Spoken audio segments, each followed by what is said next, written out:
Xbox in because my laptop broke 2 days ago. All right, good. So I'm going to try to focus on Python and TensorFlow here. But really the context of what we're doing, I sort of have to spend a few minutes on that just so that it makes a little more sense and might be more interesting.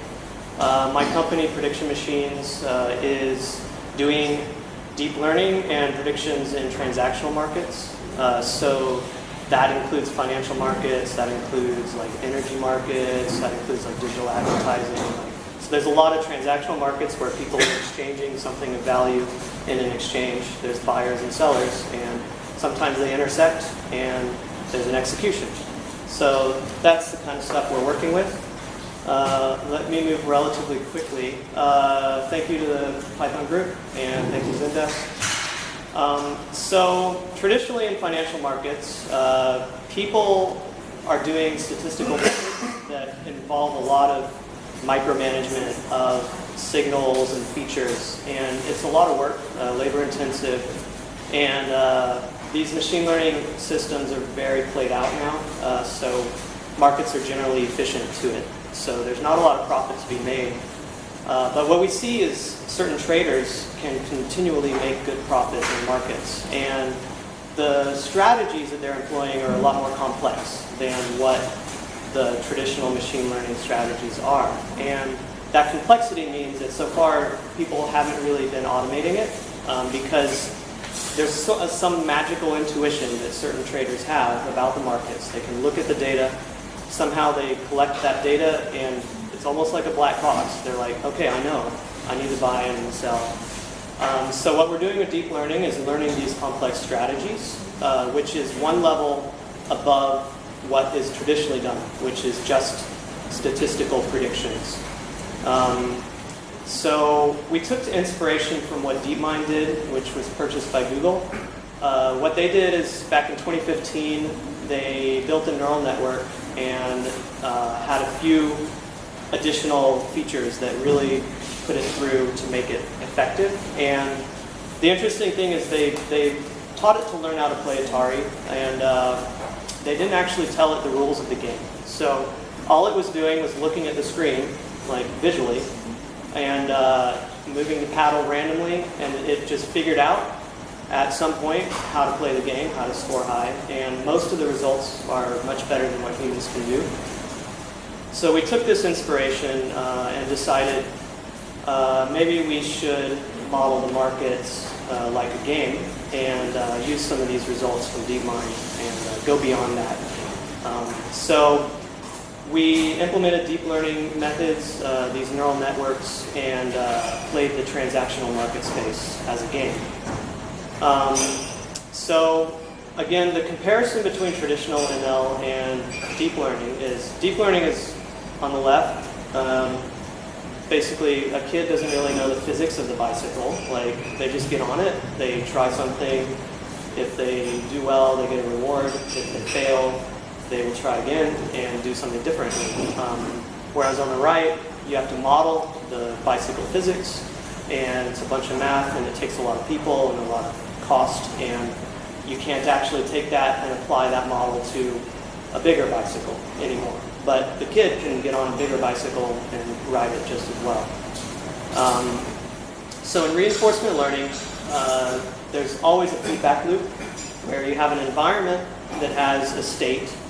That state could be, for example, the price of the stock, or it could be the volatility of some index fund or something. And you have an agent that's acting on that environment. And so what happens is the agent will observe the environment. It will make a decision about what action to take. That action will influence the environment, and the environment will then be observed by the agent. So you've got this feedback loop. And the reinforcement learning part is the reward. So when you play a game in this environment, you'll get a reward or a penalty. And that's the feedback that you get. There's examples online. This is a JavaScript example. You can look up Parthy. So Grid World shows you, in reinforcement learning, there's sort of three key things. There's a value function, which tells you how good is this state that you're in. There's a policy, which tells you what action should I take given the state. And then there's a reward, which is given by the environment. I'm moving very fast because I want to show you code. So we created a game where we discretize, in this example, it's a pairs trade. So it's a spread between two different assets. And they are correlated in some fashion. So what you expect is as one asset moves, the other one will move in a predictable manner. But it's not always going to stay at the same. So you get a mean reverting instrument. And this doesn't just apply to finance. This applies to many different transactional markets. So we discretized it into a lattice. And this lattice is a state machine that will move based on time, which is the stock market moving. But also, as you buy or sell, you're affecting the state of the machine also. So that's the feedback part. I just want to get into code as quick as I can. On our blog, we have a demonstration of this game done in JavaScript. So you can play it. You can choose when to buy or sell. So that just gives you a good example of how we're doing it. So once you formulate the game, then you have to build a brain that's going to actually learn how to play it. So this example code here is available. We've open sourced this code. It's called Trading Gym. Trading Gym is modeled after OpenAI Gym, which is Elon Musk endeavor. So this is an open source project where we've implemented the trading game and the data generators. So we can simulate data, or we can plug in actual market data. And in this example, we have a Keras implementation, which will learn how to play that trading game. And this is all open source. So Keras is higher level than TensorFlow. So this example code here is 10 lines, and it's an entire network that you see on the left there. So it's quite simple to use Keras. My demo is doing TensorFlow, and I'll tell you why I'm showing TensorFlow rather than Keras. So in TensorFlow, the demo I'm giving is this network, which is more complex than that previous one. The reason is that DeepMind has made some improvements since 2015, and I'm implementing some of the current state-of-the-art system. And the cool thing is the code I'm demoing is also available on our GitHub for you guys. So you can also play with the more complex stuff that I'm going to show. So this is the architecture that we have up on GitHub. The trading gem in that box is open source, and it has two main modules, a data generator and an environment. So this is sort of plug and play. Like, you can use any environment with any data generator. And also it's quite easy to write your own data generator and environment. And that's why I want people to fork the code and actually write some of that themselves and contribute. So we have example data generators that are random, that are deterministic. You can use a CSV version, which lets you just plug whatever data you have personally into it. Or we have not open source, but we can plug in actual market data into it. And then the environment has different transactional models. So there's single asset, multi-asset, market making models, etc. And the API is very simple. The data generator just has a next, which gives you the next value. And the environment has a step, which, given an action, it will give you a reward and the next state. So basically two API functions you have to implement, very basic and easy to use. And then all the other stuff I have there is in the trading brain. And here we have sort of a recommended architecture. So you have an agent that is acting and observing the environment, and then that agent has a brain that is, it doesn't even have to be a deep network. It could be any learning algorithm. And usually there's a memory also. So let me bounce very quick to the other slides, and then I'll be ready to show you the code. Right. So the reason I did this is this will be available tomorrow if you go to our blog. So you can download these PDFs and you can read the papers. Because without explaining anything, I can show you the code and I can explain what that code's doing, but you want to understand why, and you have to read the papers to understand why I'm doing it. More details about what's in those papers, I'll skip that. And here's just a high-level comparison. Keras it's on top of TensorFlow. TensorFlow is low level, and Keras is much higher level.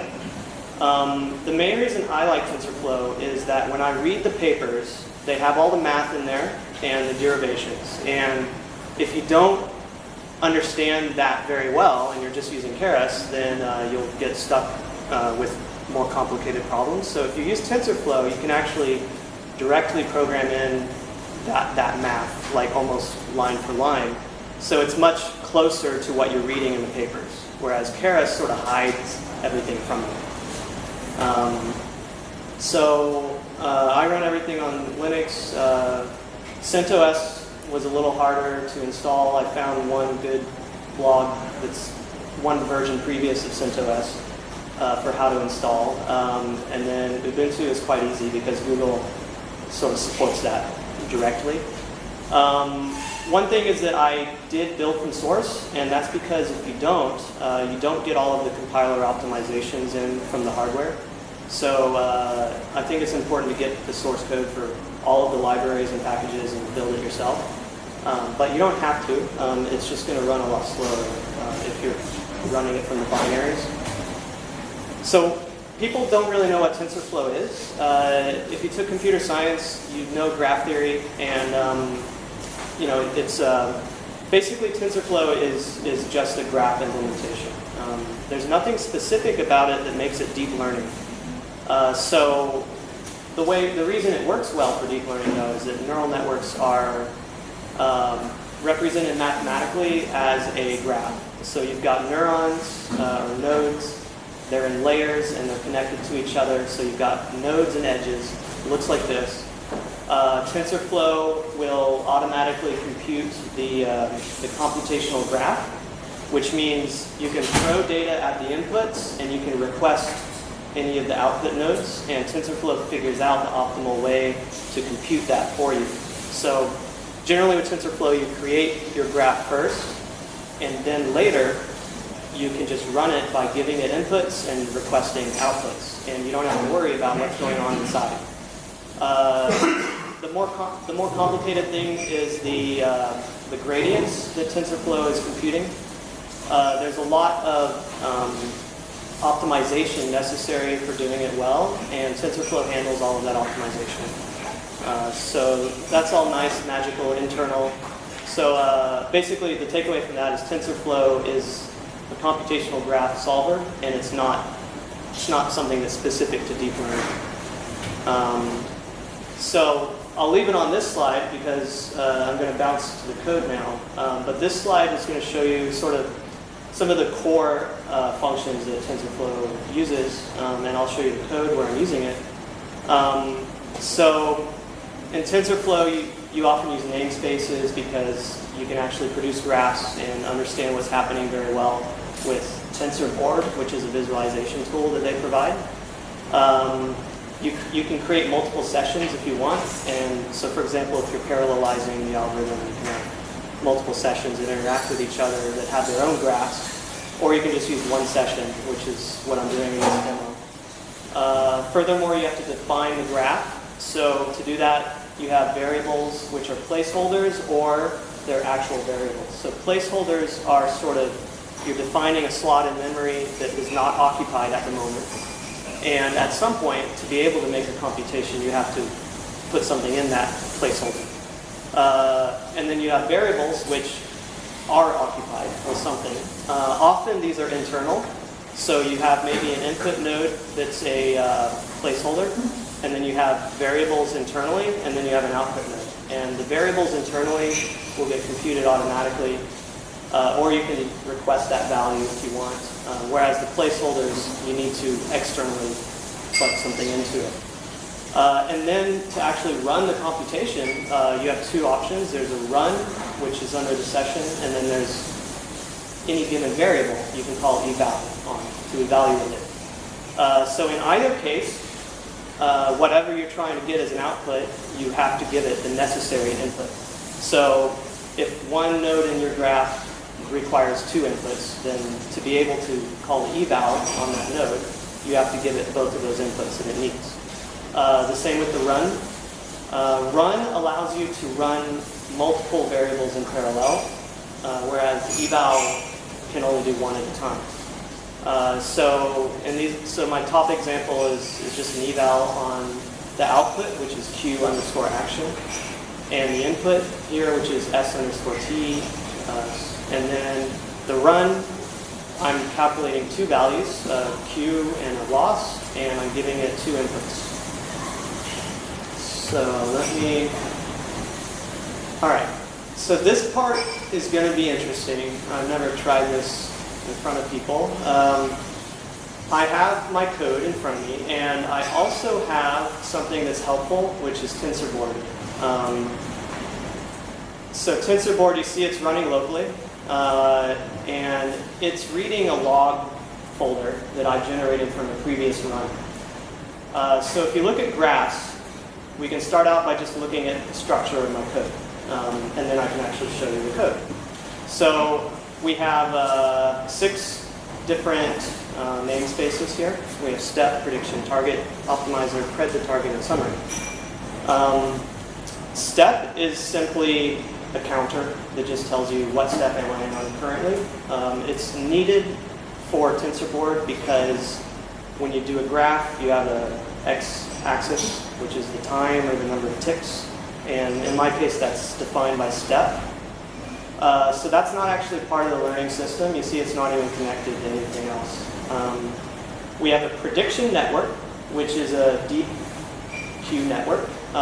This is, in my case, it's the picture on the back of my shirt. That's what it looks like. So it's got input nodes, hidden layers, output nodes, and it's a little more complex than that. And then there's a target network, which is actually a copy of the prediction network. And the reason I did this is back in 2015, this is one of the 3 things that DeepMind figured out, which actually helped get good results. So the target network is a clone of the prediction network, and only once every X number of steps do we copy that prediction network into the target network. And we actually use the target network to compute the next state and the reward. And the reason you do that is because the prediction network, on every update, it changes, whereas the target network is a little more stable, and that basically, I just said the word, it makes it more stable. This is what actually does the copying. So it's just an operator that will take all of the weights and biases from the prediction network and copy them into the target network. It's very easy because they're the same architecture, so you don't have to do any weird magic in there. And then there's an optimizer, which does the actual learning. In machine learning, the most common method is stochastic gradient descent. So I'm using something different, which is called RMS prop. And nobody knows what prop means. It's a mystery. But RMS means root mean squared. And it's similar to stochastic gradient descent, but better. So I'm not going to double click yet, because if I do, you'll freak out. So let me show you some code. So this is my brain, which is where all of my TensorFlow is inside of. From that architecture I showed you before, here, we're just looking at this part brain. There's also an agent in this code. There's a memory. There's a runner. There's everything else is there. That I'm just going to show you the brain, and we'll see how my time goes.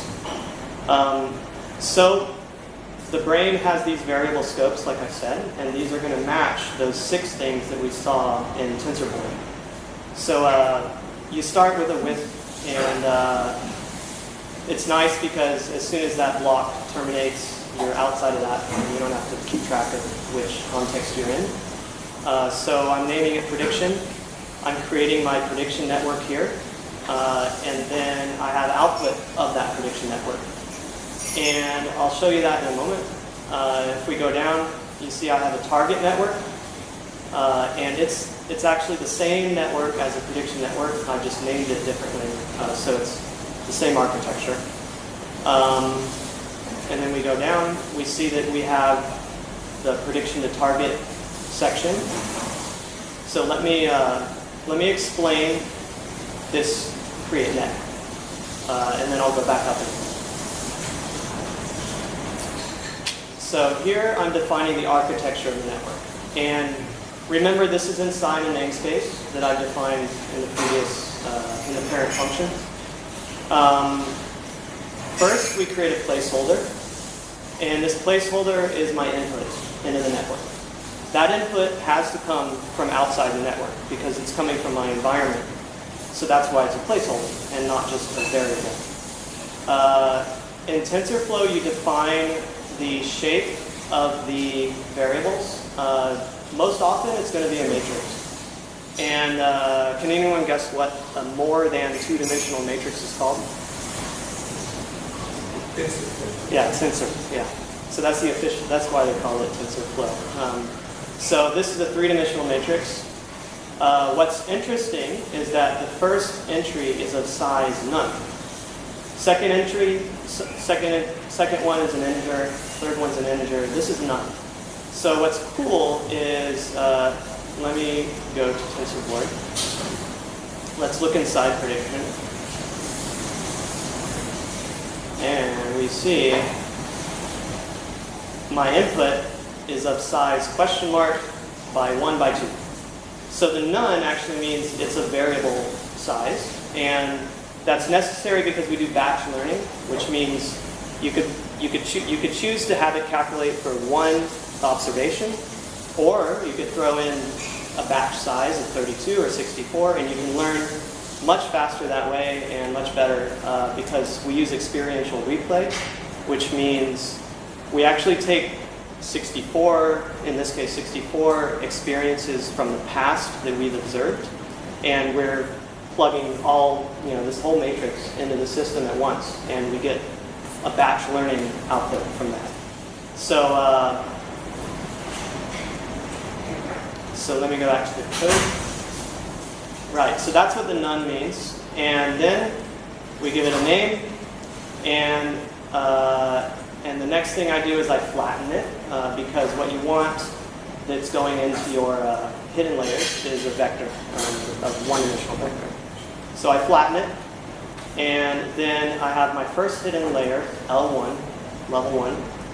And in TensorFlow, you define it by giving it the input, which is the previous layer.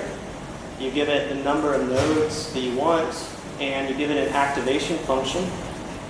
Let me scroll down and show you that actual function there. Yeah.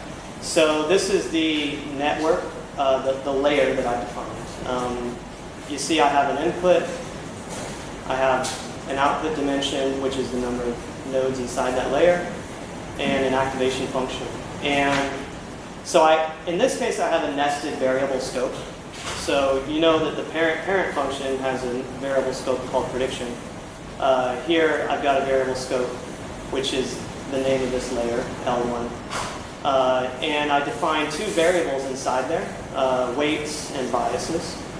And then I connect them all together using this mathematical function, which is a matrix multiply combined with an addition of the biases. So this is actually what you call a fully connected layer, quite standard. And the reason that I'm storing everything as I am, because you don't have to store it internally. You can just create the computational graph and not actually save the variables. It'll remember when you create them. I do that because later in TensorBoard I can observe all of those variables. So one thing about deep learning is it can be very black box. What I've done here is I've tried to expose all of the internals through TensorBoard, but also I've got quite a bit of code that helps expose more of that that's not part of TensorFlow.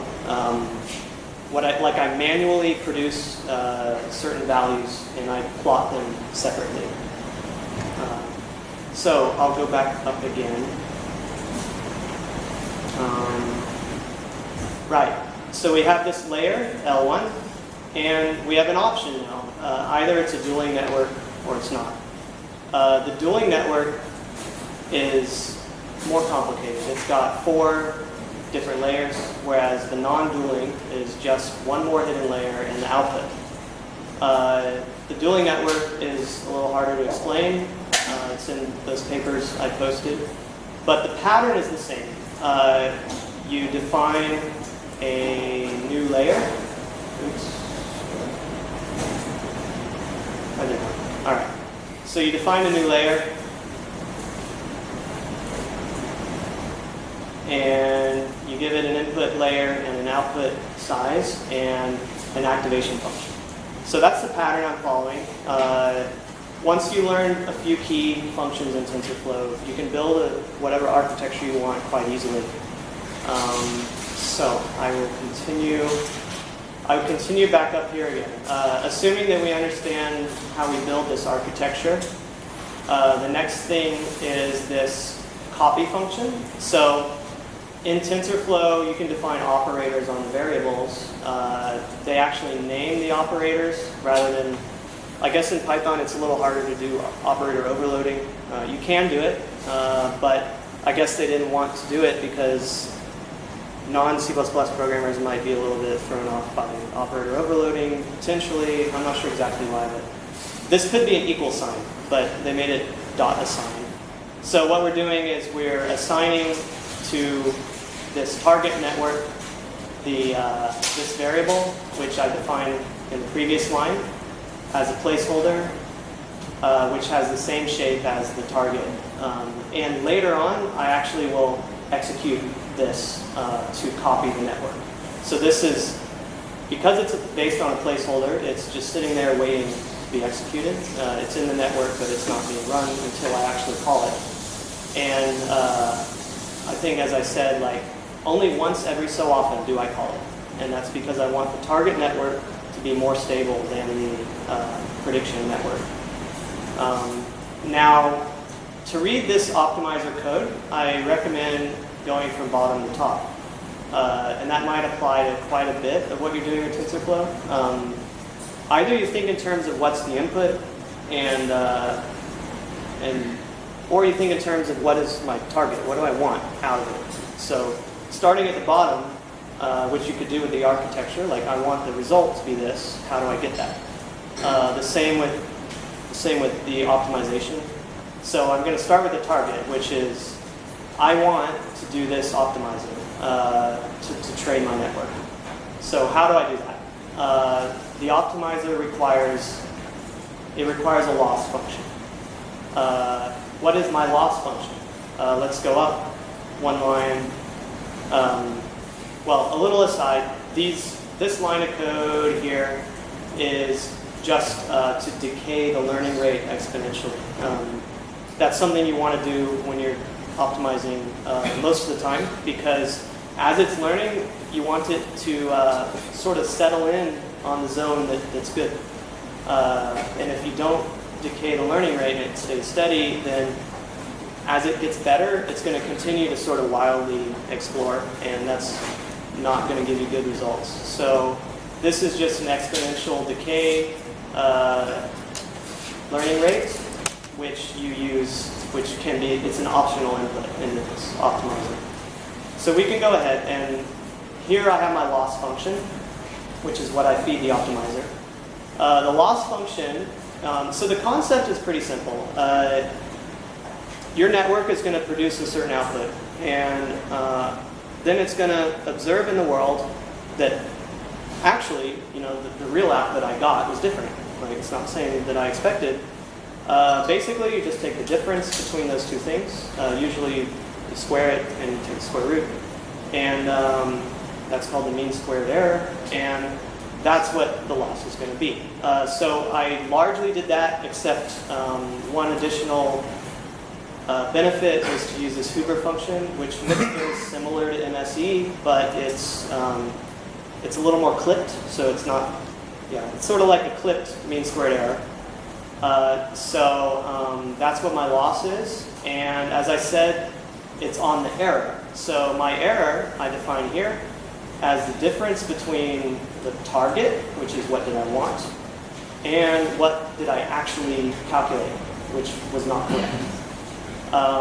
So I compute that here, and the way I do that is my target is a placeholder, and that's because it's coming from outside.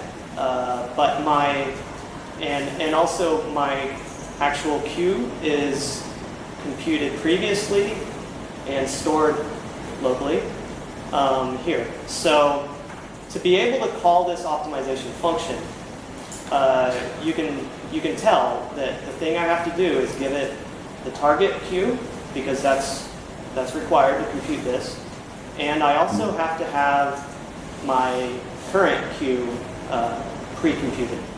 So those are the two things you have to be able to learn with this network. I can go back to TensorBoard, and we can look at this optimizer, and you can see various things here. So it's using RMS prop. It has a magic box of gradients that it's figuring out for you, very complex. The same with this whole graph, which is computing on its own. And I have an exponential decay variable that I'm applying. And you see that the prediction network is what feeds into it. And also you have the action, which is used for calculating the actual Q value. One thing I didn't mention was what is Q. Q is this magic thing which tells you how good is my policy. So given a state that you're in, what is the value of the various decisions that I could potentially make? And so it's a big matrix that has all of the states, all of the potential actions. Fill out that matrix with numbers that represent how good or bad this is. So that's the Q matrix, and that's why we're calling it a DQN. It's a deep Q network. So let me go back to the code. So that's really building the network, and I'm done building it. The next thing to do is actually to run the thing. So the brain has two main functions for running. It has predict right here, which we give it a state, and it gives you an action. And that action is going to be based on its Q values. So you see here that my action is equal to this Q underscore action eval. So what is Q action? We can go back up to the top real quick. I hope you don't get dizzy. My Q action is defined as the argmax of my Q. So the network outputs three values in my case. One of them is should I buy? One is should I sell? And one is should I do nothing? And the action that we're choosing is the maximum of those three values. So that's what I'm doing here. So I'll go back down. So that's all I do. It's one line. Action equals Q action dot eval. And that's called a forward pass. So in the network, you give it an input, which in my case is the state. That's my input. And you get an output, which is the action. And then we have a train function, which is the backwards pass. That's where we do our learning. So for train, we're running. As I said, we have to first calculate the Q value, and then using that and also the target, we can compute we can actually do the training. So here I'm running multiple things. I'm running in parallel. I'm running the Q function. I'm running the loss function just because I want to display it, not because I have to. And I'm running the optimization, which is the core thing. So I can run all of those in parallel, and these are the four inputs necessary to be able to do that. So in the API design, you want to make it such that the minimum things you need to be able to run something are what you give it. You don't want to mess up the API or making it too complex. So in my case, all I need is the state, the target, the action, and the step, because I'm exponentially decaying my learning rate as I progress. So I need to know what stage of the game am I in. So that's all you need.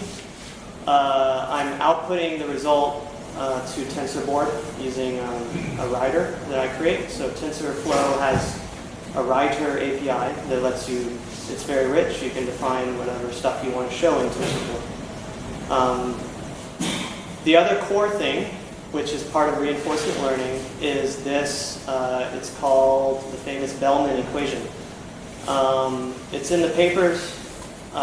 This is some of the math, and one difference again between TensorFlow and Keras is that in TensorFlow I am actually writing the math out, and each line of that math is closely matching what you would read in the paper.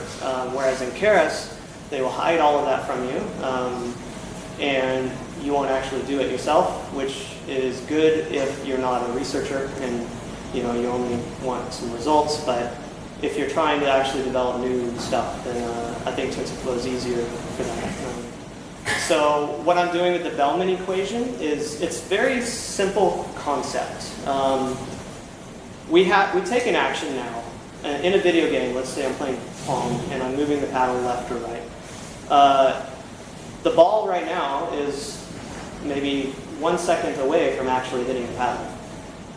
At this moment, when I move the paddle, it doesn't change the score. But if I don't move the paddle now, in 1 second, when the ball comes, the paddle's too far away, and I lose the game. So generally in games, when you take an action, you get a reward, not necessarily immediately. You get it later. So what the Bellman equation does is, it basically says the immediate reward here is added to a discounted future reward. And the concept there is that maybe you want a cake. It's probably better to eat the cake immediately if it's available. A cake 5 days from now is probably worth a little less than now because it doesn't taste so good. So the reward will decay over time. So that's what this discount factor is. It's called the Bellman equation. And it's relatively simple here if you're not doing a double queue network. If you're doing a double queue network, it's a little more complex. It involves making an action with one of the networks and evaluating the value of that action with the other network. So you're actually combining the two networks' outputs to produce the final result. Whereas with a non-double queue network, you're using the same network to take the action as you are to evaluate the value of the action. And it turns out that double queue gets better results. And so I've implemented that here. So if we look at the agent also has a predict function. And the predict function, most of the time, is just going to call the brain's predict function. Additionally, most reinforcement learning agents will have an exploratory period at the beginning where they make random choices. And the reason you do that is because at the beginning you don't know anything. It's like that kid on a bicycle. They don't know what they're doing. So you start out by making random choices, and you learn from that. And as time goes on, in my case it's an exponential decay. As time goes on, you take less and less random choices, and you start to actually listen to your brain. So that's what I'm doing here in the predict function for the agent. Additionally, the agent will have this observe function. So after we take an action, the environment will produce a new state from that action and also a reward. And that's what's fed into this observe, because the agent is observing the result of what they've done. So in doing that, we have to remember what we did, because later on we're going to actually learn from our memories. And we have two things we do, and neither of them necessarily are every single iteration. You can define how frequently you do these things. So the first thing you can do, which in my case I do every time, but you could change it to be every other time or every fifth time. I actually do the learning, and that's the thing that takes up a lot of time in TensorFlow. That's where you're computing all of the derivatives, and that's the heavy math. So if we look at that function, we see that we're using the brain. Well, first we have to sample the memory. So we're taking a batch size of 64 in my case, and we are sampling 64 past experiences. And then we're calculating, using the brain, using the Bellman equation, we're calculating the target Q values, which are what should those values be according to the Bellman equation. And then we call a train function, which takes the state and the target and the action. Those are the three main ones. And that's where we actually do the gradient descent and learn. So then the other one here is very basic. That's just update target Q network. So I've named it that because that's what it does. It takes the prediction network and it copies it into the target network. So how am I doing for time? Let me check. Okay. I'm almost done. All right. So that's the agent. Now, finally, we have the main, the runner. The runner has just a simple for loop. That for loop here goes for the maximum number of steps I've told it to do. And in that loop, we have these beautiful three functions. Predict, which takes the current state of the environment, and it makes an action on it using the agent. And then the environment does a step, which you give it the action that the agent took, and then it computes the next state and the reward. Additionally, it computes whether or not we're finished with the game. You need to know that. And then the agent will observe the result, the fruits of its labor, and that's where it learns from its experiences. So these three things are really the core of that loop. Everything else I have is boilerplate stuff for statistics management, like we get to see, like I said, I tried to make it not a black box, so you actually see what's happening internally. So this is, one thing it does is it outputs pickle files, which contain rich data sets, and then it also outputs a CSV file, which you could analyze in MATLAB if you want, or any other of your utilities. Additionally, whenever the thing does really well, so hey, I've done a lot better than what I used to do, it goes ahead and saves the model to disk. So later I can rerun this thing with a -L flag, and it's going to load the model that it saved previously and run from there. So that's my runner, the main loop. And I can now show you a couple demos real quick, and then I'll sum up. So one demo is going to show the trading gym, which actually has a really nice visualization, which I did not implement with TensorFlow version. So let me run that. That's my Keras example. Let's see. I think I have this. Here. All right. Put that up. Okay, so people think that deep learning takes a really long time, and it does if you're doing image recognition or speech recognition, because the number of inputs are going to be massive. In my case, I only have a handful of inputs, and my hidden layers are of size 24. There's 2 of them. It's a pretty basic network. So I can actually train it in real time in front of everybody. The loss is going to decrease because that's what I'm optimizing on. EPS is the exploration rate, and the reward is how much money we're making. So this is the train network. It's running on simulated data, and the red arrows are sell, and the green arrows are buy. It gets penalized if it buys multiple times in a row. It gets penalized if it sells multiple times in a row. So the optimal result would be one buy and one sell at the top and bottom. So this is not optimal. That's because I trained it in less than a minute. And you see that it's making a bunch of money. And there was nobody that told it the rules of the game. So that's the cool thing. We didn't tell it how to make money. The environment just gives it feedback, says this was good, this was bad, and it learns. So that's a nice visualization. That's using, this is available in our open source trading gem. The other one is the TensorFlow that I was walking you through. It's structured the exact same, but the network is more complex.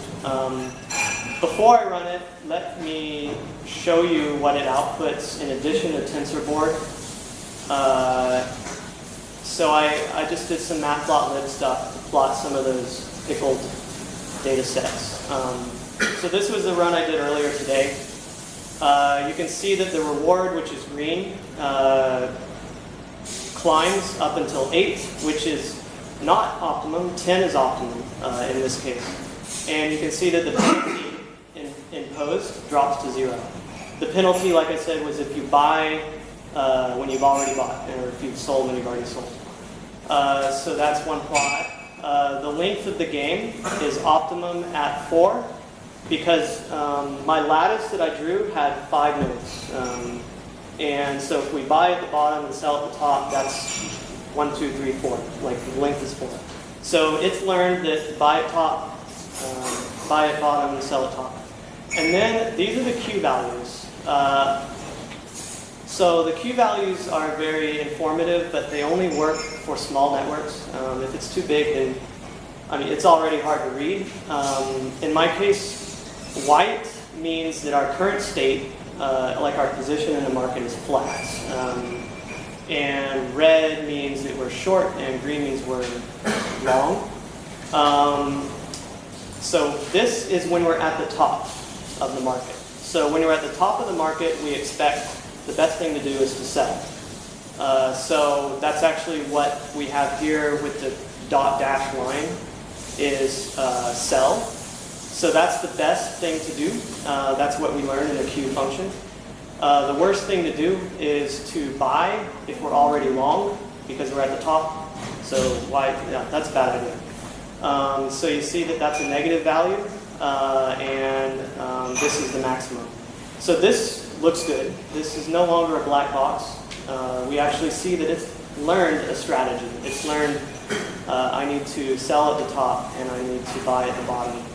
And then you can also look at the similar chart when we're at the bottom. So this one is when we're at the bottom. When we're at the bottom, you see that the maximum value thing to do is to buy if we're already short. That's the solid red line. The worst thing to do is this green line, which is to sell if we are long, which makes sense. So visualizing the Q values is only possible with small networks, but I mean the code is there. Like it'll run and it'll give you thousands of data points if you wanted, but it's only able to be visualized because it's a small network. Otherwise, you have to rely on TensorBoard. So in TensorBoard, you can look at the variables that you've output. So I have my summary that I've chosen to output myself. So in this case, we have we can see the average Q value increasing. We can see the reward increasing, and towards the end, it settles in a bit, and the average reward gets up to 10, which is optimum. That's the most you can get. And you can see that some of these graphs don't look that great. This is chaotic at the beginning, and then it actually sort of learns pretty quickly. Or you could say it gets stuck at a local minimum. So what you can do with TensorBoard is you can do multiple runs, and you can compare them on top of each other. So let me do that. So let's change one of the values. So I have a configuration file. This is the Bellman equation discount. So In the future, how valuable is this? I use 0.95. Change that to 0.99 because a lot of the literature uses that. Not because anybody figured out mathematically that that's best, because it's a bit of an art. Let me run this.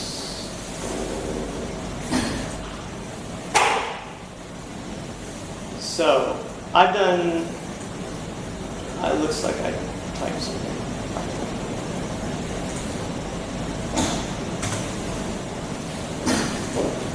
All right. Live demo.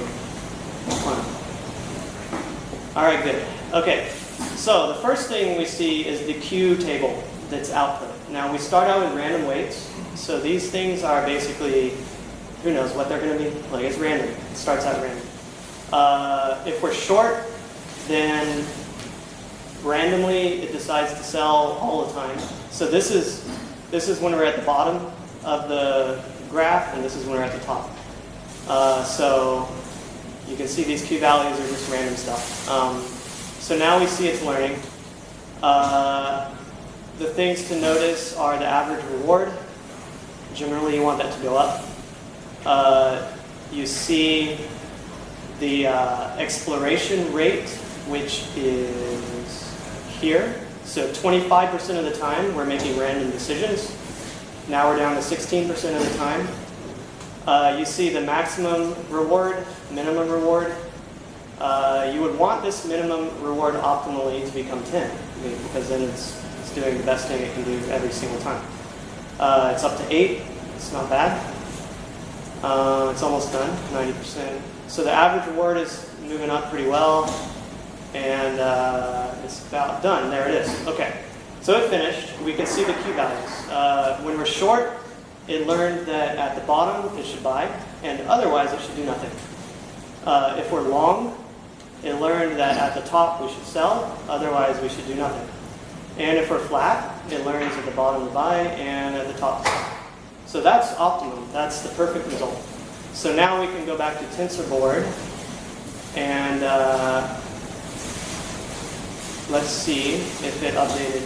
Otherwise, I'll just kill it and restart it. There it is. So now we can make a comparison of what happened when I changed that discount rate. You can hover over it and it'll tell you like which is which. But I think I'm running out of time. So this is great because now I can make comparisons and I can turn the art into a little bit of more science by producing all these plots and showing the results. And so that was my demo. Let's see what else. I think that's pretty much it. Let's see what else we got. So our GitHub is at prediction-machines, and that's because our URL is also prediction-machines. And we have this trading gym, and then we also have the brain. And a lot of the brain was inspired by this GitHub example by people called Dev Sisters. And then there's our GitHub account. And we're hiring, so we're looking for Python developers or C++ developers. So afterwards, I've got business cards, and I'd like to talk to whoever's interested in coding some Python. You don't have to be good at machine learning, actually, because we've got plenty of stuff for doing. So I guess any questions now? Yes. Only one question is, when you build a neural network, so you want to test your whether it is the topology or a white topology. Right. Right, and based on that, then you define which is the algorithm, and MSC, you define the MSC, right? Yeah. I was working on a neural network, urban neural network data, to predict the rent based on the location.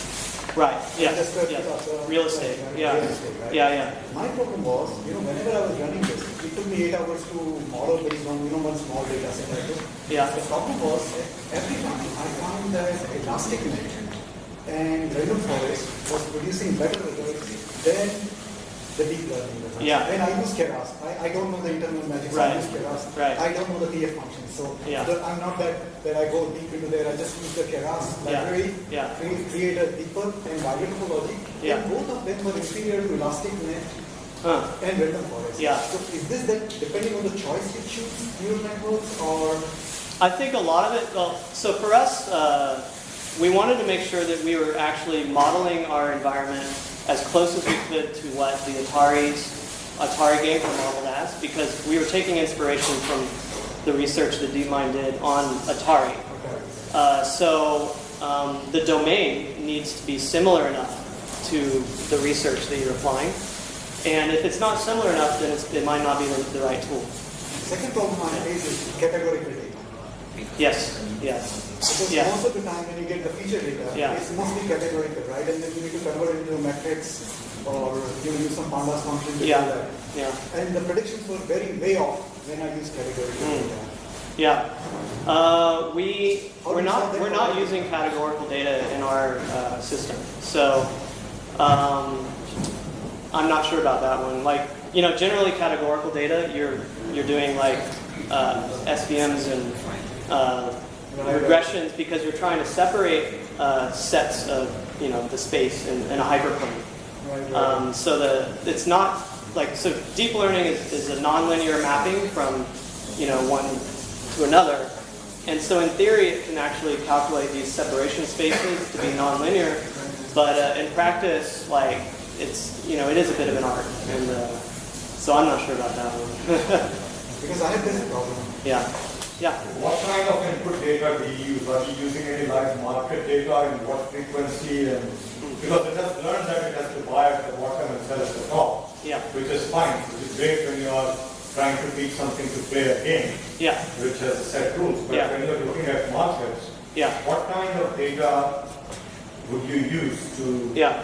actually make an actual prediction? Right. Well, so we use both market microstructure, so which is tick level data, tick by tick level book, 10 orders, 10 levels wide. We use that, but additionally we inject more traditional signals that traders look at, such as like MACD or stochastic barriers and things like that. So Just technical analysis. yes, yeah, and we try to focus more on just simple market microstructure signals because those are the safest things to use. And in theory, all of those other signals are actually generated from that. Like, so it's a superset. The example that you used, you were saying that you are using pairs trading and you are taking a ratio and trying to figure that out. Yeah. But the mean reversion of a pairs trade typically takes over what? The typical old way of trading, Yeah. like human way Well, of trading, we- used yeah. to take like months to mean revert, right? Not with a pairs trade typically. If these two instruments are highly correlated during the day, they're just going to be. It's an Ornstein-Uhlenbeck process, is what we're doing, OU process. So that is a mean reverting process that it's basically in physics. It's modeled as a spring. So you've got maybe I have a rubber band tied to my leg and I'm walking, and if I deviate too far, the force to pull me back gets stronger. So that's one of the typical models that people use for pairs trades. And if it's a trending market, let's say there is a bad news on one of it, ideally it was a correlated, more of a fundamental trade or something. Yeah, there's a lot of interesting detail to go into. Because if it's trending, then most probably your model will say let's buy. But it will keep on getting more spread because... Yeah, it very much depends on what you throw at it. So if the traders are able to observe that it's trending, then what we want to make sure of is that this nonlinear function mapping is able to learn the same thing that they're doing. So can we identify that it's trending versus mean reverting? And that's something that we are able to do. Yeah. One other thing I have to ask is, you're taking that tick data and you said you took 10 ticks to train it? Yeah. The 10 ticks is like... Well, 10 levels. Okay. Yeah. All right, so 10 price levels. Yeah, Okay. with the volume, and, yeah. This demo is a very simple simulator. Yeah. Yes. You've been able to use this to identify which market region it goes into, trending, mean reverting by itself? Or you just right now test it on hits? Right. So we do turn it off sometimes. So we have it running when the market's working the way it normally works. Sometimes, like especially if there's news, like we will turn it off. We're continuing to advance it though, to the point where what we want to do is hopefully not turn it off when that happens, and actually make a lot more money then. There are traders that are pretty good at guessing, the direction of something through a news event.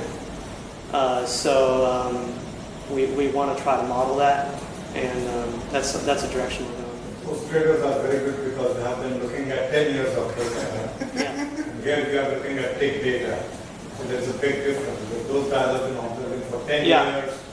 Well, we are training on a lot of historical data, so it's not like in runtime, in real time, it's working off of what it's receiving. But when we train it, it's that network is built from millions of data points. Yeah. Last question, probably. Yes. Have you ever tried about LSTM or other models, or combine LSTM with reinforcement and try also difference also? Yeah. So we are using RNN and LSTM right now on generating simulated market data. So it's similar to speech recognition. You have what happens next is largely dependent on what happened previously. So that's also true in markets, and we're using LSTM and RNN for the data generation side. So like in the trading gym, we have these generators for data, and one of the ones that we're using internally is RNN and LSTM that's actually generating simulated market data using these networks. And right now this combines the LSTM model with the reinforcement model and kind of do a prediction. Yeah, well, it turns out that if you have a history, so my history length in my example is 1. If you use a history size of like 5 or 10, it's very similar to what an RNN does with dropout. And so, we might do it, but we want to keep it as simple as we can, as long as we can. Yeah. So. One last question regarding the activation function. Yeah. So did you try, because as I understand in neural network, activation function is very important, the loss function which you define. Yeah. So did you try the other activation functions? How was the result affected by that? So TANH and ReLU are the two ones that are used the most, and both of them work in this just as well. Just as well. Yeah. I'm sure in some cases one will work better than the other, but TensorBoard's nice because you can change it and then you can see exactly what happens as a result of changing it. So it's quite easy to compare. All right, let me turn this off and get the next speaker. So thank you, everybody.